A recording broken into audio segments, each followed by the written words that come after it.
this is Lynn with Psychic Focus at psychicfocus.blogspot.com, and today I wanted to look at the existence of mystery lands, and the question was, hi Lynn, can you see if these places actually exist? And they had a few listed out, so I'm breaking them out separately. And the first one they wanted me to look at was Shambhala. Does it exist? And so when I focused on this area, I do get it exists, but it's much smaller than what the legend described. I see a snapshot from the movie Ice Age, and what my impression was is that there is this area that looks kind of lush, but it is surrounded by snow-covered mountains. I didn't see two concentric circles, which is part of the legend, that it's surrounded by two circles of mountains. It looks like one circle that's surrounded by snow-covered mountains with a more lush area in the middle. And in the middle of this area, it looks to be, contain a watering hole. It looks like there's fruit trees, various types of vegetation, and bright flowers, all of those things. The seasons change, but at all times it seems as though there's something to offer. I also got that it was formed around both an energetic vortex, and also it had some crossing of ley lines within that area, creating this, I guess I want to call it a spiritual location. And I'm drawn to an area in the northwest part of Tibet as its location, and I hear it's a place that monks go to for spiritual growth. It's as if they go on some kind of spiritual quest there, or they journey there to be part of this vortex and ley lines and just this almost mystical, magical location. And specifically, I see a practice of fasting and exercises that allow them to focus on enlightenment once they reach this location. And it looks as though it's a difficult trip, however it's possible. And it was almost like I was confused why people haven't gone there for themselves. Aside from the cold temperatures and the terrain to get there does seem fairly rough. The mountains feel like they're a deterrent, but with our modern technology, it looked and felt as though it was very possible to get there. So I did get that it existed. Okay, so the next location says, does Asgard exist? And I saw it existing in a spiritual sense, and it felt like a realm that people go to when they pass away. I also see that in this realm, really different names can describe and be labeled to what this realm is, and it depends on your belief system. In general, it felt like a spirit plane that most people go to when they pass away, and then they move on to different planes from there. That's almost like the first pit stop, and then from there you maybe get your choices as to what you want to do. Are you going to reincarnate? Are you going to stay in spirit? Are you going to ascend? Are you going to work on lessons in spirit? Like, all of these different things are in your face at that point. But it did look as though that's kind of the first level of where you go. And I did get that people that are sensitive, clairvoyant, clairaudient, sensitive to energies and those type of things were able to and are able to communicate with people at that level. It's basically talking to the other side through the thin veil that exists between realms. So yes, I did see in a spiritual sense that did exist.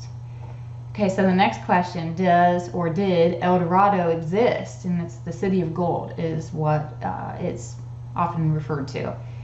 I get that the legend is based on embellishments of real events, and it looked like there was an Indian village deep in South America. It was in the middle of a jungle, and it looks as though once you got to the village, there was a fairly large pyramid there, and I saw a vision of this Indian chief, and he was atop of the pyramid, and it was like he was leading some sort of a ceremony or some kind of celebration. And the tribe looks as though they scavenged and found and created items from gold, and they would store them in what looked like this pocket in the side of the pyramid. And I got that it was done for the purpose of one, giving to the sky gods, because I saw that there was some kind of communication, interaction, or connection to ETs that would come from the sky. And so at times they would gift them this gold that they'd had in the side of their pyramid. They would also keep it for barter. They kept it. They were very protective of that. I got that the rumor of this place got out, and as people learned about this place, it would be sought out. People would go on adventures and try to find this city of gold because they wanted a piece of the gold. And I also got that when people would go and they would go on these journeys and adventures in search of this gold, that a lot of them died. One, it was deep in the jungle, and two, it felt as though it had some kind of protection around it. And I also heard there was some kind of curse tied to this place because of the lack or luck of the sure demise of those that would go look for it. So it was as if people would hear of it, greed would take over, they'd want to go, they'd want to scavenge it, they'd want to get a piece of that gold for themselves. But almost always, either the people turned back because they couldn't get through the terrain, they would get lost, they couldn't find it, or they would die in the process of this quest. So I do get that it did exist in some degree. Not exactly as described, but in some degree. Okay, the next location is, did or does Avalon exist? And when I focused on it, I did get it existed, and I see it covered in what looks like grapevines, and it was sort of a hidden secret. And I hear the grapes were used for wines, and also the berries were used in different types of medicine and tinctures. And it is true that King Arthur was connected to this island. And also I saw many shaman live there. And it was a place of health and healing. And it's where King Arthur got his strength. And I heard something about he got his luck there as well. It was kept a secret because they were afraid if everybody knew about it, would either be destroyed because they wanted King Arthur to lose his luck and to lose his health and strength and all of that. But also greed does bad things to people. And rather than go there and keep it this sacred spiritual place of health and healing, they were afraid something bad would happen. I got that it's located in it was the Celtic Sea is where I saw it, and it's also the final resting place for King Arthur. All right, next location, does Elysium exist? And I do get it exists depending on your belief system, and that's the key part of this. It looks to be one of the many names given to the spirit realm, and it was used to help lessen the fear of death during times of war and sickness. So if people went out and they fought war, they could do so and feel brave and feel courageous, knowing that they were going to go to Elysium, knowing they were going to go to this great place upon their death. So when they would go and they would fight, it was more for honor, and they could do it without the fear of, okay, if I die, then that's it. They didn't feel that way. It helped to give them their courage.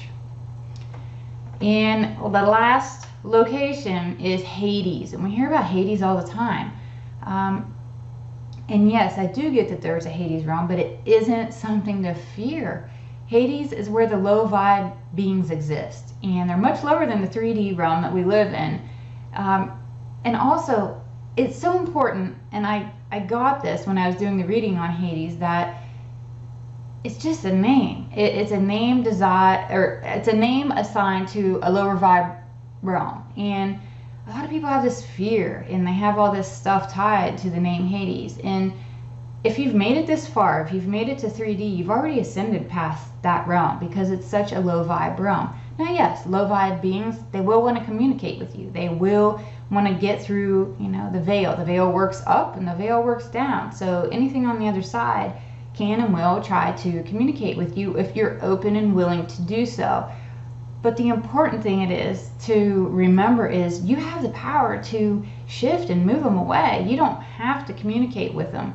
And I feel like the biggest challenge is to really believe that, because people, when they get taken over by fear, they get taken over by doubt, or any of those other feelings, those low vibe beings will try to attach. They will try to use you as a conduit to this 3D world that we live in.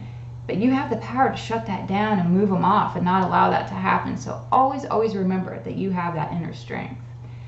And that was all I have for this reading. I want to thank you for listening.